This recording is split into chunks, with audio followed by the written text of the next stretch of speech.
आपकी लाइफ में ऐसी कौन सी चीज है जिसे आप बदलना चाहते हैं? हो सकता है वो आपकी हेल्थ हो, आपके रिलेशनशिप्स हों या फिर आपका करियर। अक्सर हम सोचते हैं कि हमारी प्रॉब्लम्स, हमारे सर्कमस्टांसेस हमसे बड़े हैं, कि हम उनके सामने मजबूर हैं।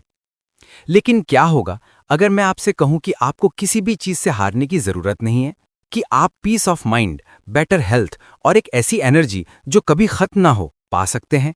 ये कोई एक्स्ट्रावेजेंट क्लेम्स नहीं है। ये नॉर्मन विंसेंट पील की book the power of positive thinking का कोर मैसेज है।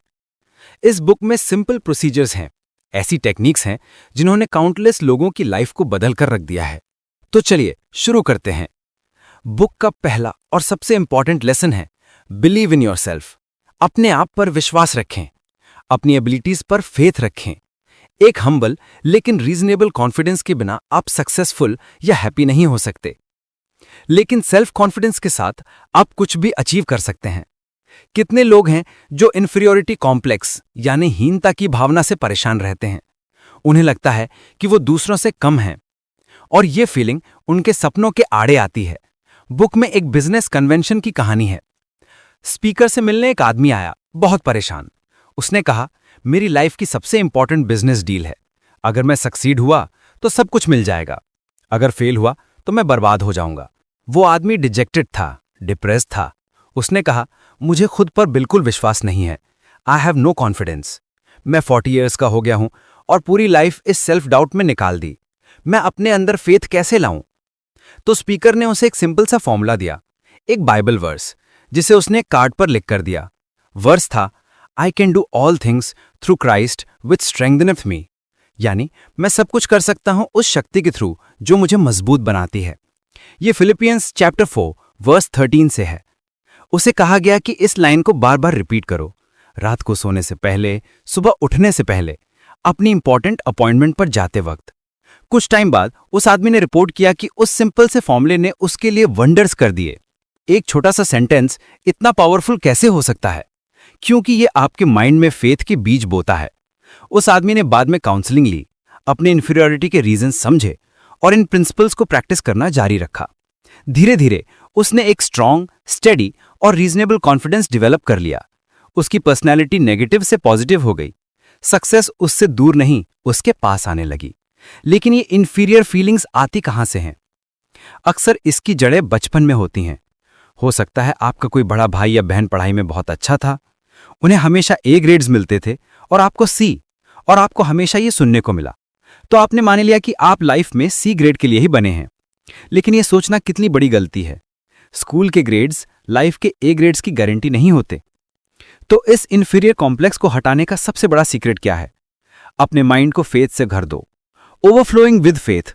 गॉड में एक ट्रिमेंडस फेथ डेवलप करो और वो आपको खुद में एक हम्बल पर रियलिस्टिक फेथ देगा। इसे करने के लिए बुक 10 सिंपल रूल्स बताती है। आप इन्हें अभी से प्रैक्टिस कर सकते हैं। पहला, अपने माइंड में एक क्लियर मेंटल पिक्चर बनाओ जिसमें आप खुद को सक्सीड करते हुए देख रहे हैं। उस पिक्चर को मजबूती से पकड़ कर रखो, उसे कभी फेड मत होने दो। आपका माइंड वही डेवलप करने की कोशिश करेगा जो वो देखता है। तो हमेशा सक्सेस को पिक्चर करो, चाहे सिचुएशन कितनी भी खराब क्यों ना हो। दूसरा, जब भी आपके पर्सनल पावर्स को लेकर कोई नेगेटिव थॉट आए तो डेलिबरेटली एक पॉजिटिव थॉट बोलकर उसे कैंसिल आउट कर दो। तीसरा, अपनी इमेजिनेशन में ऑब्स्टेकल्स को बड़ा मत बनाओ। हर ऑब्स्टेकल को डिप्रिशिएट करो, उन्हें छोटा करके देखो, उन्हें फियर थॉट से इन्फ्लेट मत करो। चौथा, दूसरे लोगों से ऑस्ट्रक होकर उन्हें कॉपी करने की कोशिश मत करो। Nobody can be you as efficiently as you can. और याद रखो, ज्यादातर लोग अपने कॉन्फिडेंट अपीयरेंस के बावजूद अंदर से उतने ही डरे हुए होते हैं जितने आप। पांचवां, दिन में 10 बार इन डायनेमिक वर्ड्स को रिपीट करो। If God be with us, who can be against us. ये रोमन्स चैप्टर 8 वर्स 31 से है। अभी मेरे साथ इसे स्लोली और कॉन्फिडेंटली रिपीट कीजिए। If God be with us, who can be against us. छठा, एक कॉम्पिटेंट काउंसलर से हेल्प लो। यह समझो कि आप जो करते हो क्यों करते हो। अपने इन्फीरियरिटी और सेल्फ डाउट की फीलिंग्स का ओरिजिन जानो, जो अक्सर चाइल्डहुड में शुरू होता है। सेल्फ नॉलेज से ही क्योर मिलता है। सातवां, दिन में 10 बार ये एफर्मेशन प्रैक्टिस करो। हो सके तो जोर से बोलो, I can do all things through Christ which strengtheneth me. ये फिलिपियंस चैप्टर 4 वर्स 13 है। इन शब्दों को अभी रिपीट कीजिए। ये मैजिक स्टेटमेंट इन्फीरियरिटी थॉट्स के लिए दुनिया का सबसे पावरफुल एंटीडोट है। 8वां, अपनी एबिलिटीज का एक ट्रू एस्टिमेट लगाओ और फिर उसे 10% बढ़ा दो। इगोइस्टिकल नहीं बनना है, लेकिन एक होलसम सेल्फ रेस्पेक्ट डेवलप करना है। अपनी गॉड रिलीज्ड पावर्स में विश्वास रखो। 9वां, खुद को गॉड के हाथों में सौंप दो। बस इतना कहो, I am in God's hands, और फिर बिलीव करो कि आपको अभी वो सारी पावर मिल रही है जिसकी आपको जरूरत है। उसे अपनी तरफ फ्लो होते हुए फील करो। और 10वां, खुद को याद दिलाओ कि गॉड आपके साथ है और कोई चीज आपको हरा नहीं सकती। बिलीव करो कि आप अभी उनसे पावर रिसीव कर रहे हो। ये 10 रूल्स आपकी लाइफ में एक नया कॉन्फिडेंस ला सकते हैं, पर कॉन्फिडेंस के साथ हमें चाहिए एक शांत मन। इसी से हम आते हैं बुक के अगले कॉन्सेप्ट पर, a peaceful mind generates power. एक होटल में ब्रेकफास्ट के टाइम 2 लोग बात कर रहे थे कि उन्हें रात में नींद कैसी आई।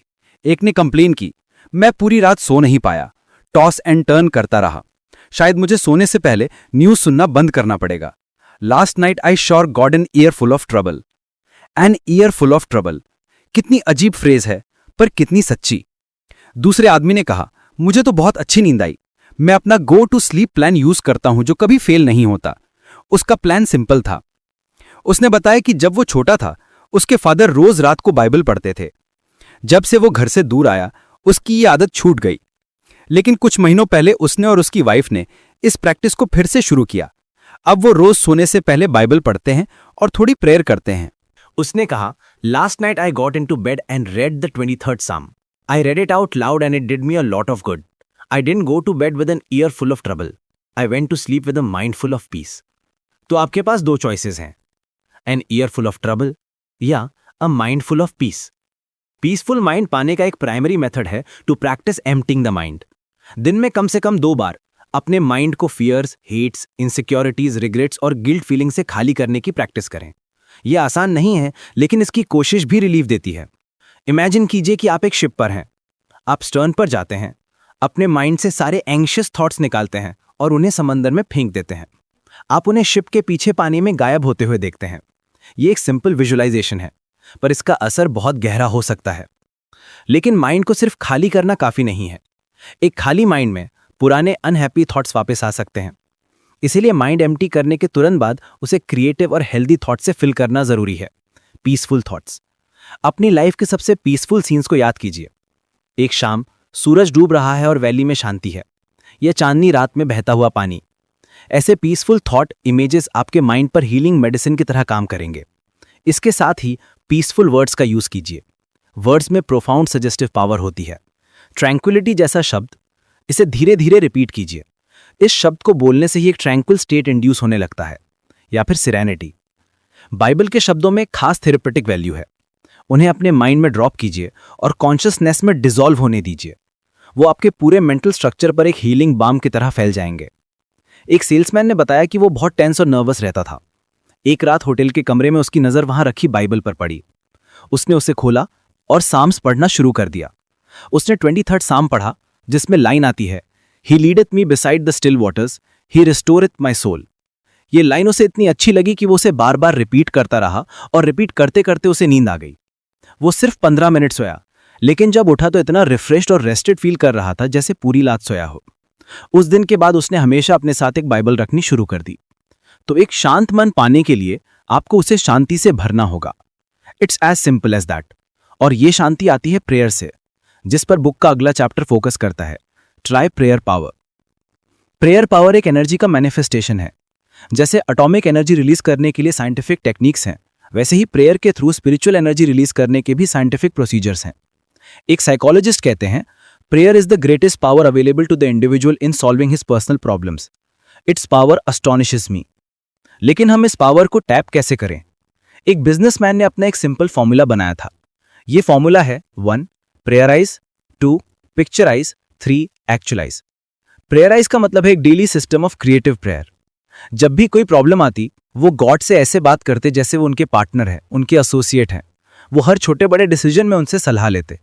उन्होंने अपनी डेली लाइफ को प्रेयर से भर दिया। दूसरा पॉइंट है पिक्चराइज। साइकोलॉजी कहती है कि द रियलाइजेबल विश एक बेसिक फैक्टर है। जो इंसान सक्सेस अज्यूम करता है, उसके पास सक्सेस आने के चांसेस बढ़ जाते हैं। पहले किसी चीज के लिए प्रे करो, फिर अपने माइंड में उसकी एक पिक्चर बनाओ कि वो हो रहा है। उस पिक्चर को मजबूती से होल्ड करो। और तीसरा पॉइंट है एक्चुअलाइज। जब आप प्रेयराइज और पिक्चराइज करते हैं और उस गोल के लिए मेहनत भी करते हैं तो वो पिक्चर एक्चुअलाइज हो जाती है, रियलिटी बन जाती है। बुक में एक वुमन की कहानी है जिसका हस्बैंड उससे दूर जा रहा था। उनकी मैरिज पहले हैप्पी थी, लेकिन अब उनके बीच दूरियां आ गई थीं। उसने डिस्कवर किया कि उसके हस्बैंड का इंटरेस्ट किसी और में है। हिस्टेरिकल होने के बजाय उसने इस फॉर्मूला को ट्राई करने का सोचा। उसके हस्बैंड ने डिवोर्स मांगा। उसने शांति से कहा, मैं तैयार हूं, लेकिन चलो 90 डेज वेट करते हैं। उसने इस फॉर्मूला को यूज करना शुरू किया। रात में जब वो घर पर नहीं होता, वो उसे उसकी पुरानी चेयर पर बैठे हुए पिक्चर करती। वो विजुअलाइज करती कि वो घर के छोटे मोटे काम कर रहा है, जैसे वो पहले करते थे। वो उन दोनों को साथ में गोल्फ खेलते हुए, हाइक्स पर जाते हुए इमेजिन करती। उसने इस पिक्चर को फेथ के साथ मेंटेन किया। धीरे धीरे चीजें बदलने लगी। वो सच में अपनी चेयर पर बैठने लगा। वो उसके लिए रीड करने लगा। एक दिन उसने गोल्फ के लिए भी पूछा। जब 90th डे आया, उसने अपने हस्बैंड को याद दिलाया। उसके हस्बैंड ने पेपर के पीछे से देखते हुए कहा, डोंट बी सिली, मैं तुम्हारे बिना कैसे रह सकता हूं? तुम्हारे मन में ये आइडिया आया कहां से कि मैं तुम्हें छोड़ने वाला हूं? उसने प्रेयराइज किया, पिक्चराइज किया और रिजल्ट एक्चुअलाइज हो गया। ये सिर्फ पर्सनल प्रॉब्लम्स के लिए नहीं है, बिजनेस में भी उतना ही इफेक्टिव है। कई बार हम प्रॉब्लम्स के सामने हाल इसलिए मान लेते हैं क्योंकि हम उन्हें सॉल्व करने का सही अप्रोच नहीं जानते। हमारा एक्सपेक्टेशन ही गलत होता है। और यही हमें बुक के एक और पावरफुल आइडिया तक ले जाता है, expect the best and get it. अब जैसा एक्सपेक्ट करते हैं आपको वैसा मिलता है। अगर आप वर्स्ट एक्सपेक्ट करेंगे तो आपको वर्स्ट मिलेगा। अगर आप बेस्ट एक्सपेक्ट करेंगे तो आपको बेस्ट मिलेगा। इसके पीछे एक पावरफुल लॉ काम करता है। जब आप बेस्ट एक्सपेक्ट करते हैं तो आप अपने माइंड में एक मैग्नेटिक फोर्स रिलीज करते हैं जो लॉ ऑफ अट्रैक्शन के थ्रू बेस्ट को आपकी तरफ खींचता है। और जब आप वर्स्ट एक्सपेक्ट करते हैं तो आप रिपल्शन की पावर रिलीज करते हैं जो बेस्ट को आपसे दूर ढकेलती है। एक स्पोर्ट्स राइटर ह्यूग फुलरटन ने टेक्सास लीग की सैन एंटोनियो क्लब के बारे में लिखा था। उस टीम में स्टार प्लेयर्स थे, लेकिन वो एक स्लंप में ऐसी फंसी कि पहले 20 गेम्स में से 17 हार गई। प्लेयर्स एक दूसरे को जिंक्स कहने लगे। उनका मेंटल पैटर्न डाउट का था, एक्सपेक्टेशन का नहीं। वो जीतने की नहीं, हारने की उम्मीद कर रहे थे। टीम मैनेजर जॉश ओ'राइली समझ गया कि प्रॉब्लम स्किल्स में नहीं, सोच में है। उस टाइम वहां एक प्रीचर श्लेटर बहुत पॉपुलर थे जो फेथ हीलिंग के लिए जाने जाते थे। ओ'राइली ने टीम के सारे बैट्स इकट्ठे किए और उन्हें श्लेटर के पास ले गया। उसने टीम को बताया कि प्रीचर ने बैट्स को ब्लेस कर दिया है और अब उनमें ऐसी पावर है जिसे कोई हरा नहीं सकता। अगले दिन टीम ने 37 बेस हिट्स मारे और 20 रन बनाए। वो उस साल चैंपियनशिप जीत गए। क्या उन बैट्स में सच में कोई पावर थी? नहीं। पावर बैट्स में नहीं, उन प्लेयर्स के माइंड में आई थी। उनका थॉट पैटर्न बदल गया था। अब वो डाउट नहीं, एक्सपेक्ट कर रहे थे और उन्हें वही मिला जो उन्होंने एक्सपेक्ट किया। तो आप ये पावर अपनी लाइफ में कैसे ला सकते हैं? एक फेमस ट्रैपीज आर्टिस्ट अपने स्टूडेंट्स को सिखा रहा था। एक स्टूडेंट ऊपर ट्रैपीज बार को देखकर डर गया। वो हिल भी नहीं पा रहा था। उसने कहा, मैं ये नहीं कर सकता। इंस्ट्रक्टर ने उसके कंधे पर हाथ रखा और एक ऐसी बात कही जो हम सबके लिए एक लेसन है। उसने कहा, throw your heart over the bar and your body will follow. अपना दिल उस बार के पार फेंक दो और तुम्हारा शरीर अपने आप उसके पीछे आ जाएगा। हार्ट यहां आपकी क्रिएटिव एक्टिविटी का सिंबल है। अपना फेथ अपनी डिफिकल्टीज के पार फेंक दो। अपना अफर्मेशन हर बैरियर के पार फेंक दो। अपनी विजुअलाइजेशन हर ऑब्स्टिकल के पार फेंक दो। पहले अपनी स्पिरिचुअल एसेंस को पार फेंको और आपका मटीरियल सेल्फ उस विक्ट्री ग्रूव को फॉलो करेगा। बेस्ट को एक्सपेक्ट करो, वर्स्ट को नहीं। और आप अपने दिल की हर ख्वाहिश पूरी कर सकते हो, लेकिन बेस्ट को एक्सपेक्ट करने के लिए आपको वरी करना छोड़ना होगा। So the next question is how to break the worry habit. Worry एक अनहेल्दी और डिस्ट्रक्टिव मेंटल हैबिट है। आप इसके साथ पैदा नहीं हुए थे, आपने इसे अक्वायर किया है। और आप कोई भी हैबिट बदल सकते हैं। इसकी शुरुआत अभी इसी वक्त करनी होगी। वरी की डिस्ट्रक्टिव क्वालिटी इसके नाम में ही है। यह एंग्लो सैक्सन वर्ड से आता है जिसका मतलब है टू चोक या गला घोटना। जब आप वरी करते हैं, आप आने वाली वाइटल पावर का गला घोट देते हैं। डॉक्टर्स कहते हैं कि हजारों लोग बीमार हैं क्योंकि उनके अंदर डैम्ड अप एंग्जाइटी है। तो इस हैबिट को तोड़ने का प्रैक्टिकल प्रोसीजर क्या है? पहला, रोज अपने माइंड को एम्प्टी करने की प्रैक्टिस करो, खासकर रात को सोने से पहले। विजुअलाइज करो कि आप अपने माइंड से सारी एंग्जाइटी, सारे फियर निकाल रहे हो। और फिर इस अफर्मेशन को रिपीट करो, with God's help I am now emptying my mind of all anxiety, all fear, all sense of insecurity. लेकिन जैसा हमने पहले डिस्कस किया, माइंड खाली नहीं रह सकता, उसे रीफिल करना होगा। Thoughts of faith, hope, courage, expectancy से बार बार ऐसे अफर्मेशंस रिपीट करें। God is now filling my mind with courage, with peace, with calm assurance. धीरे धीरे ये फेथ थॉट्स वरी को क्राउड आउट कर देंगे, क्योंकि फियर दुनिया का सबसे पावरफुल थॉट है, एक एक्सेप्शन के साथ, और वो एक्सेप्शन है फेथ। फेथ हमेशा फियर को हरा सकता है। ये फेथ और ये पॉजिटिव थॉट्स आपकी लाइफ को कैसे बदल सकते हैं, इसका जवाब है बुक के एक और चैप्टर में, inflow of new thoughts can remake you. William James ने कहा था, the greatest discovery of my generation is that human beings can alter their lives by altering their attitudes of mind. आप जैसा सोचते हैं आप वैसे ही बन जाते हैं। अपने माइंड को fresh, new, creative thoughts of faith, love and goodness से भरो। इस प्रोसेस से आप अपनी लाइफ को रीमेक कर सकते हैं। एक सक्सेसफुल बिजनेसमैन की कहानी है जिसके ऑफिस में सब कुछ अल्ट्रा मॉडर्न था, सिवाय एक चीज के, उसके डेस्क पर रखी एक पुरानी बैटर्ड बाइबल। उसने बताया कि कॉलेज में उसकी मदर ने उसे ये बाइबल दी थी। सालों तक उसने उसे नहीं पढ़ा। उसकी लाइफ एक मेस बन गई थी। वो हर चीज में फेल हो रहा था क्योंकि उसकी थिंकिंग गलत थी। वो नेगेटिव था, रिजेंटफुल था। एक रात उसने वो बाइबल खोली और एक सेंटेंस ने उसकी लाइफ बदल दी। वो था साम 27 वर्सेस 1 और 3 से, the Lord is the strength of my life, in this will I be confident. उस पल में उसके अंदर एक स्पिरिचुअल एक्सपीरियंस हुआ। उसका थॉट पैटर्न नेगेटिव से पॉजिटिव शिफ्ट हो गया। उसने गॉड में फेथ रखने का डिसाइड किया और बाइबल के प्रिंसिपल्स फॉलो करने शुरू किए। उसके पुराने फेलियर थॉट्स इन नए स्पिरिचुअल थॉट्स से फ्लश आउट हो गए। धीरे धीरे एक इनफ्लो ऑफ न्यू थॉट्स ने उसे पूरी तरह रीमेक कर दिया। अगर आप अपने सर्कमस्टेंसेस बदलना चाहते हैं तो पहले अपनी थिंकिंग बदलिए। अनसैटिस्फैक्टरी सर्कमस्टेंसेस को पैसिवली एक्सेप्ट मत कीजिए। अपने माइंड में एक पिक्चर बनाइए कि सर्कमस्टेंसेस कैसे होने चाहिए। उस पिक्चर को होल्ड कीजिए, उसे डेवलप कीजिए, उसमें बिलीव कीजिए, उसके लिए प्रे कीजिए, उस पर काम कीजिए और आप उस मेंटल इमेज के अकॉर्डिंग उसे एक्चुअलाइज कर सकते हैं। ये यूनिवर्स के सबसे ग्रेट लॉज में से एक है। इन 3 वर्ड्स, बिलीव एंड सक्सीड। आप इस लॉ को अपनी लाइफ के हर एरिया में अप्लाई कर सकते हैं। जब आपकी लाइफ में नए, सही, पॉजिटिव थॉट्स का इनफ्लो होता है, वो आपके सर्कमस्टेंसेस को क्रिएटिवली अफेक्ट करता है, क्योंकि सच हमेशा सही प्रोसीजर्स प्रोड्यूस करता है, इसलिए सही रिजल्ट्स। ये सारी टेक्निक्स, ये सारे आइडियाज एक ही चीज की तरफ इशारा करते हैं कि हमारे अंदर एक ऐसी पावर है जिसे हम टैप कर सकते हैं। और वही इस बुक का फाइनल मैसेज है, how to draw upon that higher power. हर इंसान के अंदर नॉर्मल से एक्स्ट्रा पावर्स होती हैं जो इमरजेंसी सिचुएशंस में टैप की जा सकती हैं। लेकिन जो लोग वर्किंग फेथ डेवलप करते हैं वो इन पावर्स को रोज यूज करते हैं। उनके लिए ये डोमेंट नहीं रहती। तो हम इस हायर पावर को ड्रॉ कैसे करें? पहला, by waiting upon the Lord. इसका मतलब है गॉड पर डिपेंड करना, अपने आप को उनकी सपोर्ट और पावर के लिए यील्ड कर देना। ये बिलीव करना कि वो पावर आपको अभी मिल रही है। ये आपको ओवर ट्राइंग और ओवर प्रेसिंग से बचाता है और आपको एक रिलैक्स्ड और इजी पावर देता है। दूसरा, by taking a positive optimistic attitude towards every problem according to your faith be it unto you. ये एक बेसिक लॉ है। पॉजिटिव एटीट्यूड रखिए, स्पेसिफिक आंसर मांगिए और बिलीव कीजिए कि आपको वो मिल रहा है। इसका सबसे पावरफुल एग्जाम्पल हमें अल्कोहलिक्स अनोनिमस में मिलता है। उनका बेसिक प्रिंसिपल है कि इंसान पहले ये एक्सेप्ट करे कि वो पावरलेस है और फिर वो एक हायर पावर पर डिपेंड करे। यही पावर है जो लोगों को उस एडिक्शन से निकालती है जिसे ओवरकम करना ऑलमोस्ट इम्पॉसिबल माना जाता है।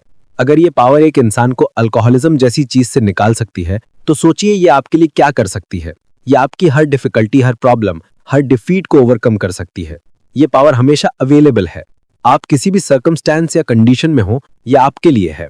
अगर आप अपने आप को इसके लिए ओपन करेंगे तो ये एक पावरफुल टाइड की तरह आपकी लाइफ में आएगी। ये अपने साथ फियर, हेट, सिकनेस, वीकनेस सब कुछ बहा कर ले जाएगी और आपकी लाइफ को हेल्थ, हैप्पीनेस और गुडनेस से रिफ्रेश कर देगी। तो इस सफर के अंत में हम वापस वहीं आते हैं जहां से हमने शुरू किया था। आपकी लाइफ में ऐसी कौन सी चीज है जिसे आप बदलना चाहते हैं? अब आप जानते हैं कि उसे बदलने की शक्ति आपके अंदर है। ये एक चॉइस है, आपकी सोच की चॉइस, फेथ की चॉइस, पॉजिटिविटी की चॉइस। जैसा उस बुक के इंट्रोडक्शन में कहा गया था, you need be defeated only if you are willing to be. ये बुक आपको सिखाती है how to will not to be. तो अब चूज कीजिए, choose to believe, choose to be positive और अपनी लाइफ को उस पावर से भर दीजिए जिससे आप हमेशा से डिजर्व